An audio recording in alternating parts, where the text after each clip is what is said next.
মাসিক 15,000 টাকা বেতন ও সরকারি স্বীকৃতির দাবিতে উত্তর 24 পরগনার বসিরহাটে বিক্ষোভ মিছিল ও থানার সামনে স্মারকলিপি জমা দিয়ে আন্দোলন অব্যাহত রাখলেন আশাকর্মীরা।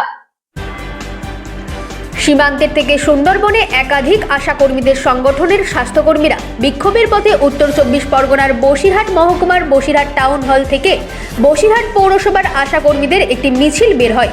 তারপর বসিরহাট থানায় একটি বিক্ষোভ সমাবেশ করেন। তাদের মূলত দাবি মাসিক ভাতা 15,000 টাকা করতে হবে, সরকারি স্বীকৃতি দিতে হবে, সারা বছর প্রসূতি মায়েদের জন্য যেসব স্বাস্থ্য পরিষেবা দেন তার জন্য তারা অর্থ পান না, দীর্ঘদিন বঞ্চিত হচ্ছেন। মোট 8টি দাবি নিয়ে আজ বসিরহাট মহকুমার বিভিন্ন থানায় বিক্ষোভ প্রতিবাদ ও স্মারকলিপি জমা দেন। Bureau report, রাতদিন news network. পৌর স্বাস্থ্যকর্মী ইউনিয়ন জিন্দাবাদ, আশাকর্মী ইউনিয়ন জিন্দাবাদ। পুলিশ কেন আমাদের উপরে এরকম নৃশংস অত্যাচার করলো তার জবাব চাই, জবাব দাও, জবাব চাই, জবাব দাও। ঠিক ঠিক ঠিক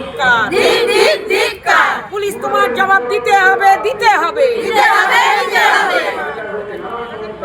পুলিশ প্রশাসন আশাকর্মীদের উপর অত্যাচার করা হলো কেন, জবাব চাই, জবাব দাও, জবাব চাই, জবাব দাও। আমাদের আশাকর্মীদের উপরে এত অত্যাচার করা হলো কেন, জবাব চাই, জবাব দাও।